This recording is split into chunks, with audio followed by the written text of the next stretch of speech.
সময় 5 মিনিট। ধন্যবাদ মাননীয় স্পিকার।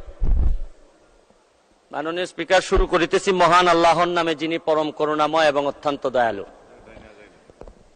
মাননীয় স্পিকার, আমি আমার বক্তব্যের শুরুতেই জাতির জনক বঙ্গবন্ধু শেখ মুজিবুর রহমান সহ এই পর্যন্ত যারা আত্মাহুতি দিয়েছেন দেশের কল্যাণে, তাদের প্রতি শ্রদ্ধা জানিয়ে আমি আমার বক্তব্য শুরু করছি।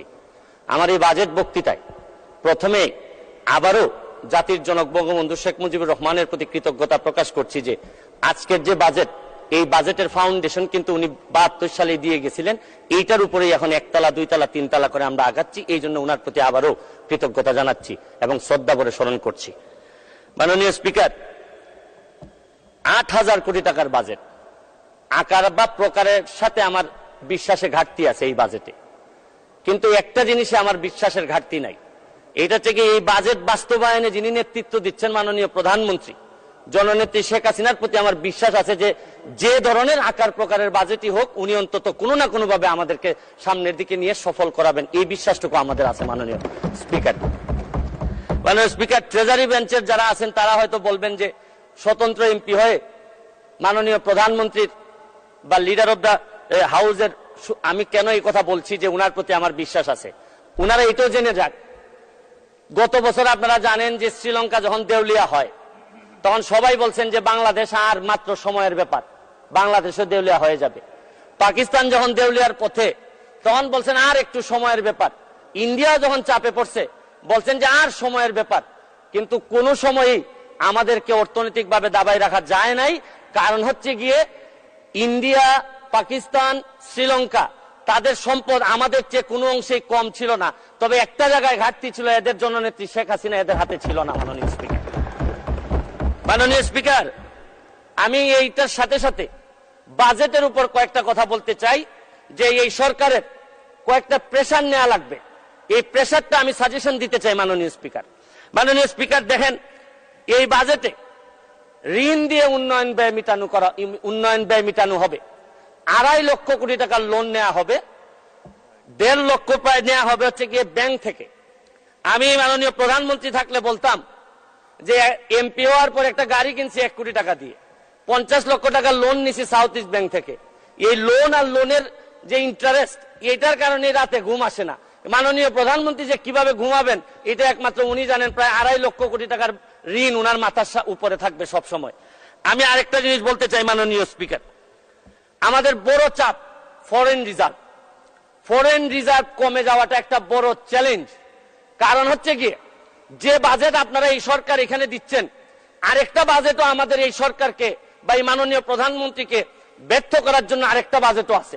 এই বাজেটের যাতে এই সরকার ব্যর্থ হয় এটার নেতৃত্ব দিচ্ছেন তিনি হচ্ছেন গিয়ে ডক্টর মোহাম্মদ ইউনূস। তিনি চাচ্ছেন এবং তার নেতৃত্বে যিনি সরকার গঠন করতেছেন তার নেতৃত্বে আছে হচ্ছে গিয়ে ডলার। এই ডলার হচ্ছে গিয়ে নেতৃত্বে চাচ্ছে যে আমাদের এই প্রধানমন্ত্রীর এই বাজেট যেন ফেল হোক। আমি আরেকটা জিনিস বলতে চাই, এক্সচেঞ্জ রেট ডেপ্রিসিয়েশন করছেন হচ্ছে গিয়ে রিসেন্টলি আরো 7 টাকা ডলারের সাথে। এক্সচেঞ্জ ডেপ্রিসিয়েশন করার কারণে ব্যালেন্স অফ পেমেন্ট যেটা, এইটা আমাদের মিটানো অনেক বেশি ডিফিকাল্ট হয়ে যাবে। এইটা একটা বড় প্রেসার মাননীয় স্পিকার। মাননীয় স্পিকার, মুদ্রাস্ফীতি আপনি জানেন যে টাকার দাম কমে যাচ্ছে, কমে গিয়ে 9.5% হয়েছে এই গত 20 মাস ধরে। আপনাদের কাছে তো মাত্র একটা সংখ্যা 9.5%, কিন্তু ফিক্সড ইনকাম যারা করে, যারা নির্দিষ্ট বেতনে চলে, তারা জানে যে মুদ্রাস্ফীতি এই পর্যায়ে 9.5% দিয়ে সংসার চালানো কতটা কঠিন। এটা একটা বড় চ্যালেঞ্জ মাননীয় স্পিকার। মাননীয় স্পিকার, আপনি তারপরে এই বাজেটে 2-3টা জিনিস আছে, ভালো সফলতা আছে এই সরকারের। আপনারা কি করলেন? আপনারা ইন্টারেস্ট রেট বাড়িয়েছেন, খুবই ভালো, এটা প্রশংসার যোগ্য। আপনারা মানি সাপ্লাই বাজার থেকে কমিয়েছেন, এইটাও একটা সংকুচনমূলক মুদ্রানীতি, রাজস্ব নীতি। এই রাজস্ব নীতি করতে গিয়ে, সংকুচন করতে গিয়ে সবই ঠিক আছে মাননীয় স্পিকার, কিন্তু আমরা নিজেরা এমপিদের উপরও সংকুচন শুরু হয়ে গেল। আমাদের গাড়ির উপরও 25% একটা প্রস্তাবিত বাজেটে চলে আসলো মাননীয় স্পিকার। আমরা যে জিনিসটা বলতে চাই, কম্পেয়ার করে এই কথা বলতে চাই না স্পিকার। মাননীয় স্পিকার, কাদের সাথে কম্পেয়ার করব আমরা? আমার এলাকায় যত অফিসার আছে সবাই এই সরকার গাড়ি দেয়, নতুন নতুন গাড়ি দেয়, আর আমাদের কিনতে হয়। তাও আমারে ট্যাক্স মওকুফ করার কথা 25% এখন দিতে হবে। কিন্তু আমি মাননীয় প্রধানমন্ত্রী হইলে বলতাম গত পরশুদিন আমি তো গাড়ি পেয়ে গেছি মাননীয় স্পিকার, গাড়ি পেয়ে বলবেন আমি গাড়ি পেয়ে গেছি, আমারে তো কোনো ট্যাক্স নেয় নাই মাননীয় স্পিকার। তবে আমি মাননীয় প্রধানমন্ত্রীকে বলবো যে আমি যেহেতু ট্যাক্স বিহীন গাড়ি নিয়েই আসছি, আমার অন্যান্য কলিগরা তো আনতে পারেন নাই।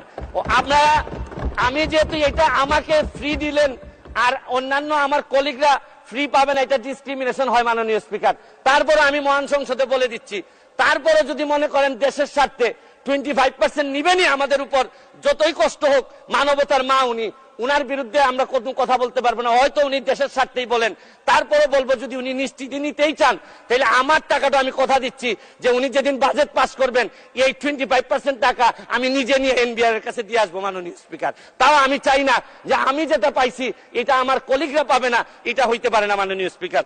মাননীয় স্পিকার, আপনি দেখেন টাকা পাচার এই সরকারের বড় একটা সমস্যা, টাকা পাচার ঠেকানো যাচ্ছে না। আপনি দুর্নীতি করলে তো অর্থনীতিতে নিয়ে আসা যায়, টাকা পাচার হয়ে গেলে যে দেশে যায় এই দেশের অর্থনীতির বাজেট হয়ে যায়। আরে আমরা বঙ্গবন্ধুর খুনিরে আনতে পারি না, আর টাকা পাচার করে এই টাকা ফেরত আনবো কিভাবে? এইটা একটা বড় সমস্যা। টাকা পাচার করে আমাদের বাজেট সংকুচিত হয়ে যাচ্ছে মাননীয় স্পিকার।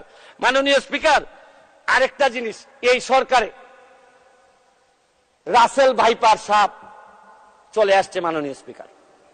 এই সাপ আসার কারণে সরকারে যখন সাপ আসে প্রকৃতিতে বেজি থাকে, এই বেজি করে কি সাপরে নিয়ন্ত্রণ করে। কিন্তু এই সরকারে দেখা যাচ্ছে বিভিন্ন জায়গায় রাসেল ভাইপার আছে, কিন্তু বেজি ওই পরিমাণ নাই যে এই সাপরে ধরবে মাননীয় স্পিকার। আপনি দেখেন এই আমাদের প্রতিষ্ঠানগুলা কত দুর্বল হয়ে গেছে। আমাদের প্রতিষ্ঠান, একজন ভদ্রলোককে দুদক ধরতে পারে নাই, একজন ভদ্রলোককে এনবিআর ধরতে পারে নাই, বাংলাদেশ ফাইন্যান্সিয়াল ইন্টেলিজেন্স ইউনিট ধরতে পারে নাই, আর এনবিআর এর মতিউর রহমানকে ধরলে একটা ছাগল। ছাগল ছাড়া এই লোকটা তো আপনি আনতেই পারতেন না। ছাগলের কাণ্ড হওয়ার কারণে আর ফেসবুক ভাইরাল। 1 মিনিট বক্তব্য আপনার বরাবর অ্যাপ্লিকেশন আছে, আমি 247 ইনভোক করতেছি। এখানে 247 হচ্ছে কি আমার বিরুদ্ধে, এখানে একজন মাননীয় সংসদ সদস্য আমার বিরুদ্ধে অভিযোগ দিয়েছেন। আমার আত্মপক্ষ সমর্থনের সুযোগ দেওয়ার জন্য, আমি সময় দেওয়ার জন্য আপনার কাছে দাবি জানাচ্ছি। মাননীয় স্পিকার, এখন আসেন আপনারা বেনজির কাণ্ড, মাননীয় সাবেক আইজিপি উনি এত বড় হয়ে গেলেন, মন্ত্রণালয় জানলো না, মাননীয় স্বরাষ্ট্রমন্ত্রী জানলেন না। এই বাচ্চাটা এত বড় হয়ে গেল, আর কিছুদিন সুযোগ পাইলে পুরা গোপালগঞ্জ কিনে ফেলতেন এই বেনজির সাহেব। তারপরে এইটার দায় এই মন্ত্রণালয় এড়াইতে পারে না মাননীয় স্পিকার। এখন আপনারা কালো টাকা সাদা করবেন, আমার কোনো অসুবিধা নাই। যদি মনে করেন টাকা রয়ে গেছে, কিছু টাকা জমানো বা বিভিন্ন অলস টাকা রয়ে গেছে, এটারে সাদা করবেন, কোনো অসুবিধা নাই। কিন্তু এই সাদা করার মধ্য দিয়া বেনজির আর মতিউরের টাকাও যদি সাদা হয়ে যায়, আর এদের ভবিষ্যৎ প্রজন্ম উত্তরাধিকার, আদর্শের উত্তরাধিকার যারা, তাদের টাকাও যদি সাদা হয়, তাহলে এই সময় শেষ, 1 মিনিটে শেষ করুন স্পিকার।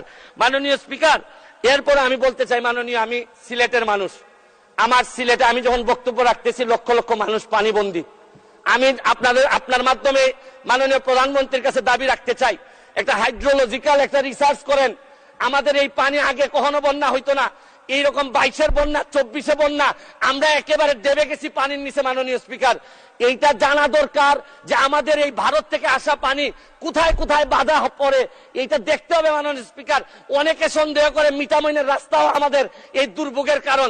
যদি হয় এইটারও মডিফাই করতে হবে, কারণ একটা জেলারে আপনি সৌন্দর্য দিয়ে আরেকটা জেলা ডুবাই দিতে পারেন না মাননীয় স্পিকার। আমি হাইড্রোলজিক্যাল স্টাডি এবং এই স্টাডির ফলাফল আমাদের সামনে নিয়ে আসার জন্য দাবি জানাচ্ছি মাননীয় স্পিকার। মাননীয় স্পিকার, একজন সংসদ সদস্য আমার ব্যাপারে অভিযোগ তুলছেন যে আমি যে বরাদ্দ পাই এইটা ফেসবুকে দিয়ে দিছি, 25 কোটি টাকার কথা বলা হয়েছে।